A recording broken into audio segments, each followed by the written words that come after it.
oo yaryar oo kooban laakiin waxa idin ka hormarinayaa horta waxaan rabaa inaan ragga jooga caawa in aan isku dayo bal inaan dumarka idin baro dumarka hal shay baa idin ka baraya walaalayaal dumar haddaan nahay dumarku waxa la yiraahdaa waxa weeyaan waxbay sarriftaa waxbay badisaa ma garatay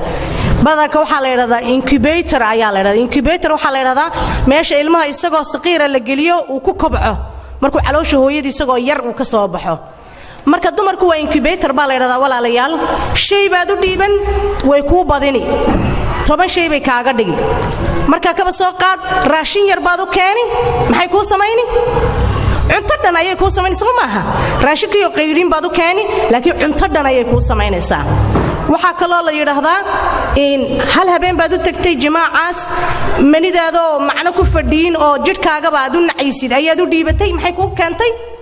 ilmo dhan ayay ku keentay ay ku dhashay marka waxa weeyaan waxa nacaysaad u dhiibtay laakiin waxaad ku farxday iyada ku siisay incubator baa la yiraahdaa dumarka waxa weeyaan isla marka waxa ku jira hadii aad kelmad xun tiraahdina adigana maxay kugu sameyn kelmadii oo toban lagu dhiftay diyaar oo noqo weena diyaar u noqotin hadii hadal fiican aad tiraahdina farxad bay ku siini ka badan marka dumarka iska jira rago waxa weeyaan wixii aad u dhiibatid ayay ku badinaysaa ay ku sarrifaysaa marka ka fiirsada sida loola dhaqmo dumarka ka fiirsada kaliya su'aalaha intaan weydiin waxaan xasuustaa hadalkii Ali radiyallahu anhu uu yiri markuu sifeynayay uu macnaynay guurku wuxuu yahay annagu guurka ilaahay baa run jecel anu waagaan guursanayay ninkan Axmed Jawhar oo dhalinyara oo tinta ku taalo ayaa ma aragtay jeclaaday waa iska aroosay wax iga dambeeyay iyo hawli sugaysi iyo waxba ma ogeyn ma garateen laakiin gadaal baan wax badan ka baranay dadkuna sidaas ay u badan yihiin walaalayaal laakiin Ali markii la weydiiyay guurka wuxuu yiri waa suruuru shahr waa farxad yar oo bil lagu tilmaamo iyo muxuu yiri iyo qumuumu dahr buu yiri iyo murug iyo fikrad iyo hawl iyo mas'uuliyad noloshaada oo dhan kula soconays waa run ilbaabka guurka markaad soo gashid diyaar u noqo mas'uuliyad culus oo ka harin diyaar u noqo muxuu yiri oo ku sii xiga waa kusuuru dhahr dhabarkaaga ayay mas'uuliyadaasi jabinaysaa buu yiri Ali radiyallahu anhu marka dabar jab iyo culays ayaa maartay guurka ku jira iyo nuzuulul qabrigana saasaad ku galaysaa marka annagu maxaan ka dhiganay suruuru shahrigi baan ka dhiganay daa'im suruuru daa'im inuu noo noqdo mas'uuliyadiina waxaan ka dhiganay wax yar ya marka looma baahna walaalayaal marka saddex su'aalood oo kaliya ayaan rabaa saddex maartay waliba dadka isqabay oo 5 sano iyo in ka badan isqabay inaan weydiiyo su'aalahaasi insha Allah mikrofoonka insha Allah hala siiyo waxay yihiin adigu maxaad ka aaminsan tahay guurka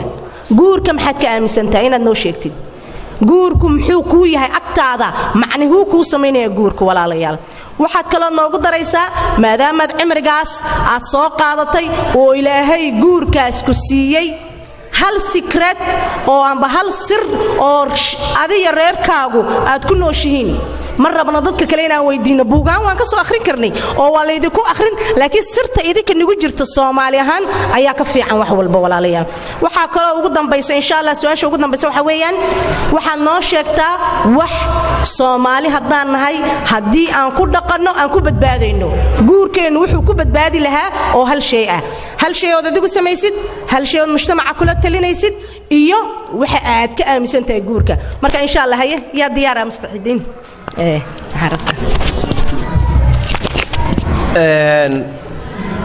malaha waa la yara waxaan u malaynayaa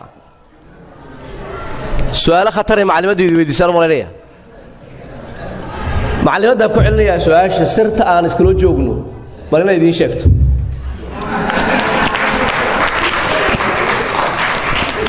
laakiin waa la idin ka rabaa idin kala had waxa la yiri Soomaalidu sheega ma dhaaftee anigii buu igaga dhigay Axmed Jawhar adaa sheegay ka jawaab marka anu hadaan ku hormaro walaalayaal waana wax sax ah anigu guurka markaan guursanayay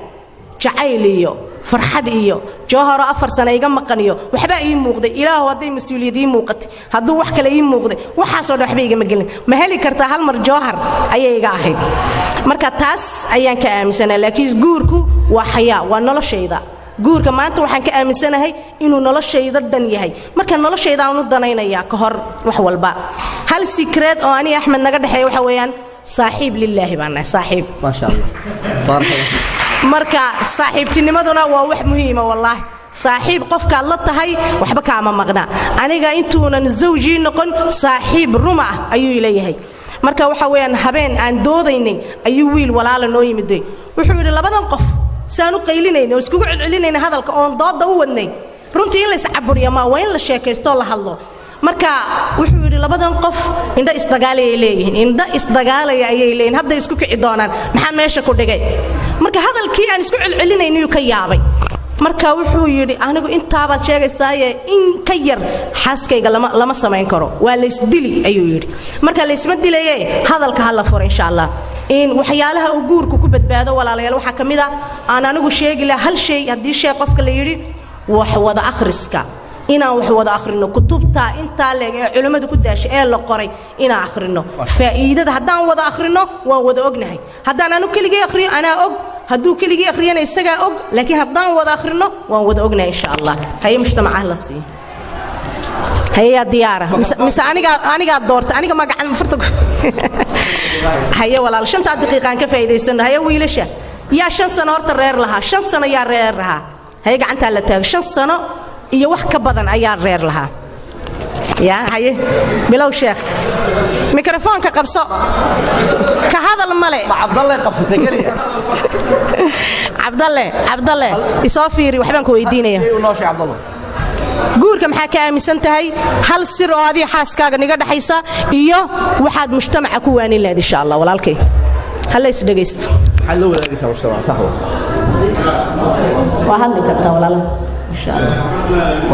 mikrofon wali mishqay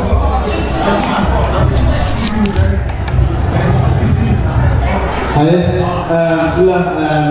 قول وحنا نسمع إنه نحرس الله وعبد الله المسيح أساس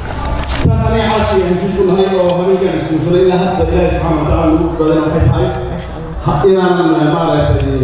وحدة صغرى أنا أروح أسمع من كذا ما شاء الله وأقول له يعني حسيت كل هاي الحل منه التاس يعني حسيت إنها بقى ما شاء الله أنا كل هاي وان حلل وما وقت إني أوصل معاه حتى ما شاء الله دلوقتي استوجبا إن الحل سهل لكن أنت تفكر إنه حلو فاضي ما شاء الله بارك الله فيك مجتمع محل محد كل تلنا يعني نصوح معكم لها بالتالي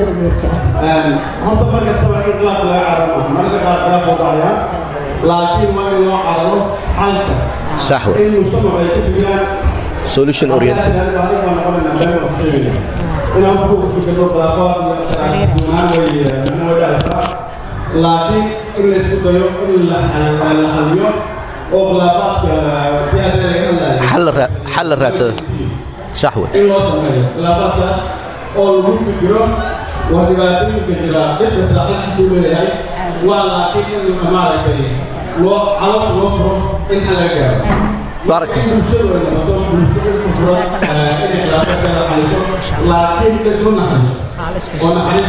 صحوة بارك الله فيك هاي هل قفوا كلا برك إن شاء الله ما دام وقته عريري هاي هذا ماموين واجوغان بابا يلا واجوغان marka haloo dhiibo odayaashana haloo dhiibo maamooyinkana haloo dhiibo dhalinyarada khibradda halala wadaago insha Allah ya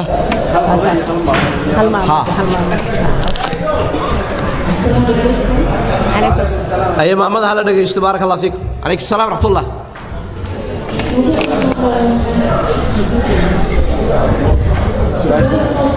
ها سؤال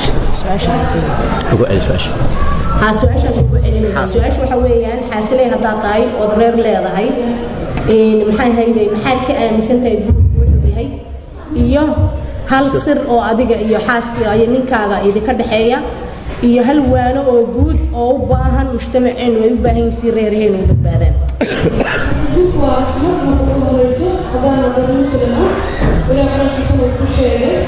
وأنا ومن لو بني مسلم أن يسكت الشرطية الصومالية هو إنه فضيلة لو إنه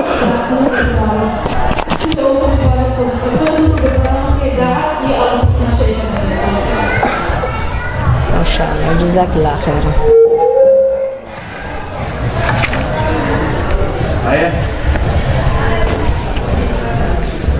يا كلا هلا يا قفر بمجرى قدر سنة إن شاء الله.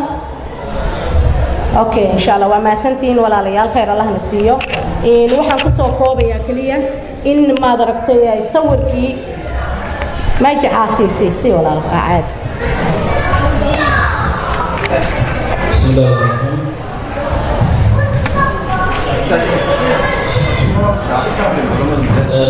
ما شاء الله. بسم الله الرحمن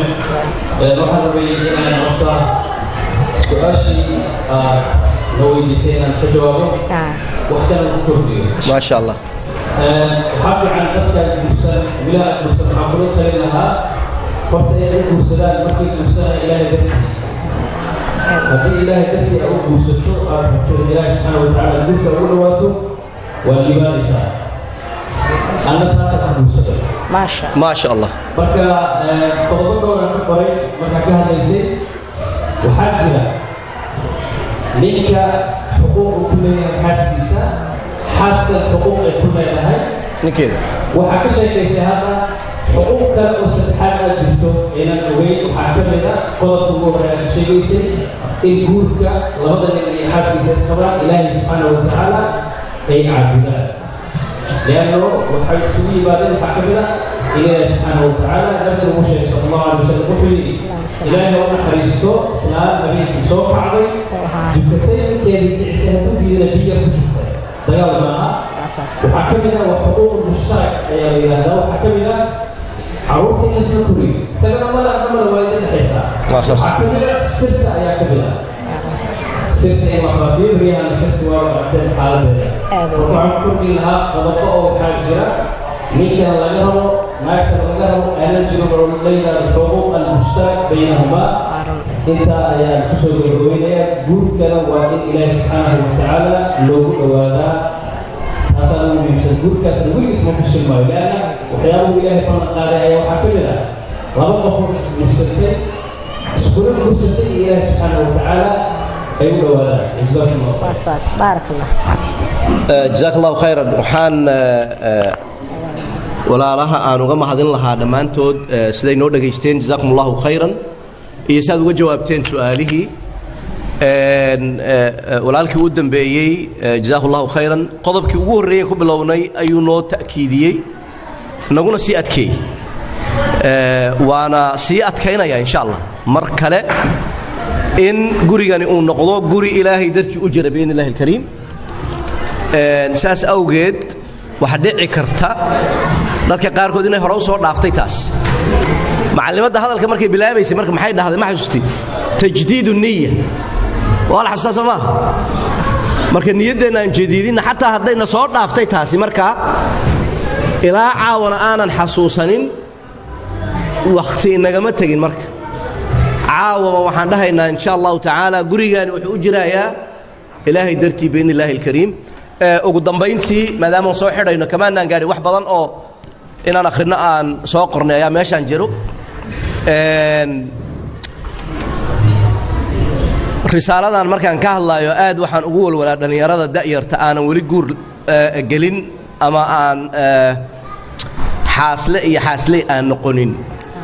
waana nicmadda ka maqan waana u duceeyaa dhallinyarada inay guur xalaal helaan oo ay ku degaan insha allahu tacaala laakiin inta inala joogta hadda caaw sidoo kale waxaan u duceeyaa inta uu guurkii ka xumaaday eeg inuu guurku kaa xumaado ma aha dembi oo ma aha maaragtay waa wax dhacay marka laakiin waxaa wax xun ah inaad ka fikiri weydo sababta uu kaaga xumaaday guurkii hore haddaad guur kala galayso inuuna guurka labaadii kaa hallaabin ama kaa xumaanin insha allahu tacaala labadaa qolaba waan u ducaynaa insha allah inuu ilaahay wax khayr qaba uu siiyo intiina isqabta ee isla joogta ilaahay idin barakeeyo fariin baan rabaa horta yaa isla jooga halkan bal gacantaa la taago raalnimo sheekh waqti waan ka qaatay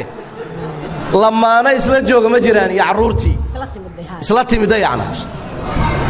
ما شاء الله حقا ودا جوغان ka wada halkan hoolkan ka wada magaalada ma sheegay hoolka odagii iyo islaantii iyo ilmihii ma soo raaceen ما شاء الله marka loo fiiriyo dhulka aan soo marnay idinka ugu badan reer Bergen ما شاء الله بارك الله فيكم حياكم الله hadda intiina ay ilmuhu guriga hooyada ay la joogta ama aabuhu la joogo iyo labadiina hadda isla joogta fariin isku dira fariin macaan oo qurux badan oo qofka kale uu ku farxo ay raali noqdo risaalaha la isku diro risalatul hubb ha la isku qor hadda idigoo raali ah sheekhu intuu hadlayo laba kalmadood aniga saaxiibada hadda u diraya insha Allah idinkuna u dira barakallahu fiikum jazakumullahu khair